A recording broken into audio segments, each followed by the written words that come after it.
প্রিয় বন্ধুরা, তোমরা সবাই কেমন আছো? আশা করি ভালো আছো। আজও চলে এসেছি এক নতুন ভিডিও নিয়ে। দেখতে সকালবেলা যে খাবারটা ছিল আমার, সেগুলো দিয়ে দিয়েছি দাঁড়টাকে, আর ছাগুলা খাবারটা আর খেতে দেখো দেখো কাপড় দিয়ে ঘিরে আছে, সেই কাপড়টাকে মুখে করে টেনে পায়ে করে হাঁচিয়ে দেখো কি করলো, ছিঁড়ে দিয়েছে। ওটা তুলে দিয়ে তারপর আমি মাঠে গিয়েছিলাম। মাঠ থেকে বাড়ি এসে গেট খুলতে বস্তাটা আমার হাতে পড়ে যায়, যেন কিছু ঘাস পড়ে গেছে, সেই ঘাসগুলো তুলে দিলাম। ঘাসগুলো তুলে নিয়ে আমি বস্তা থেকে ঘাসগুলো ঢেলে নেবো। ঘাসগুলো ঢেলে নেওয়ার পর দেখো এই ঘাসগুলো ছাগলের খুব খায়, এইগুলো ছায়ও যেমন খায়, মায়ে তার থেকে বেশি খায়। তো দেখো এগুলা আমি কাটাকাটি করে নেবো। এই ঘাসটা মায়ের জন্য। ছাগল পুষতে গেলে আপনার ছাগলের মতন হতে হবে। ছাগল যে কোনো পশু পাখি পুষতে গেলে তার মতনই হতে হবে, তা নাহলে আপনি কোনো খামার করেও আপনি শান্তি পাবেন না। কেন খামারে আপনি যেহেতু কাজ করেন না, যেহেতু আপনার লেবার দিয়ে কাজ করেন, তার জন্য আপনি যদি খামার করে থাকেন তো সেখানে লেবারটা যেরকম আছে, যদি আপনি না থাকেন তাহলে সেই লেবার সেরকম ভাবে খাবার দেবে। তাহলে আপনি বুঝতেই পারছেন যে আপনার খামারে কতটা ক্ষতি। মানে একটা ছাগল পুষতে গেলে যে কতটা খাটনি হয়, যারা এমনি বাড়িতে যারা পুষে 4টে 5টা 10টা, তারাই একমাত্র বুঝতে পারে যে কতটা খাটনি হয়। কিন্তু যারা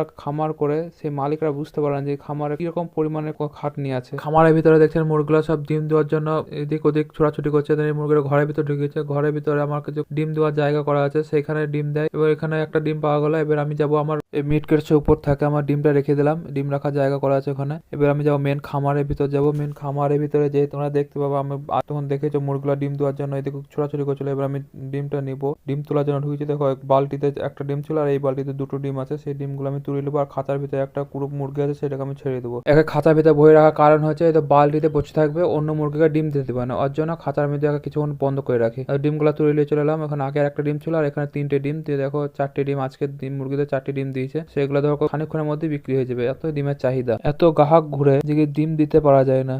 মনে হচ্ছে সোনা ডিম পাড়া হাঁসের গল্পটা যদি কেউ শুনে থাকো তো সে ওই একই কে। তোমাদের মুরগি পারি না যে মুরগি পেট থেকে বাই করে নি ডিম, এতই ডিমের চাহিদা আমাদের এদিকে। তাও তো আমার 3টে মুরগি মারা গেল, ছোট মাঝারি বাচ্চাগুলো, আর আমার একটা বড় মুরগি ডিম পাড়া। যে মুরগিটা আমার ছা তুলতে খুব উস্তাদ, ছা মানুষ করতেও খুব পটু ছিল, সেই মুরগিটা মারা গেল। খুবই কষ্ট লাগছে, এখনো লাগছে। এটা থেকেই যাবে যতদিন পর্যন্ত আমি মুরগি পুষবো, ছাগল পুষবো, ততদিন পর্যন্ত ওই দুঃখটা আমার যাবে না। কারণ হচ্ছে পশু পাখির প্রতি যদি ভালোবাসা পড়ে যায়, সেই মুরগি হোক যাই হোক, কিন্তু সেটা ভোলা খুব মুশকিল। যেমন মানুষ যাকে ভালোবাসে তাকে যেমন ভুলতে পারে না এখন পর্যন্ত, তো সেই পশু পাখিও সেম আমার কাছে ওইরকমই একটা অনুভূতি।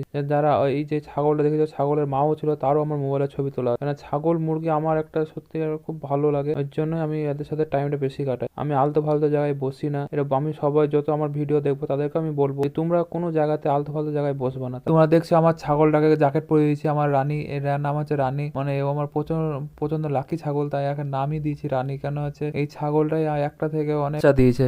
দেখছি এই ছাগলটা পরে এই পাঠিটা দেখছো কাঁচ লাগা, খুব কাঁচ লাগা দেখছি এখন পর্যন্ত, এতই কাঁচ লাগা। দেখো এখানে দাঁড়িয়ে আছে, ওকে মারবো ধরবো তাও যাবো না, এই কাঁচ লাগা। একটা সোয়েটার পরিয়ে দেবো। দেখো ছাগলগুলোকে গেঞ্জি টেঞ্জি সব পরিয়ে দিলাম। এবার ছাগলগুলোকে খামারে ভরে দেবো। কেন আমি একটু বেলা থাকতে ছাগলগুলোকে ভরে দেবো, তার কারণ হচ্ছে শীতের সময় একটু একটু বাতাসের একটু হলেই আবার ঠান্ডা লেগে যাবে, ওর জন্য ছাগলকে আমি খুব যত্নের মধ্যে রাখতে হয়। ভিডিও এই পর্যন্তই। সবাই ভালো থাকবেন, সুস্থ থাকবেন, আর ভিডিও ভালো লাগলে শেয়ার, সাবস্ক্রাইব, কমেন্ট করে আমার পাশে থাকবেন।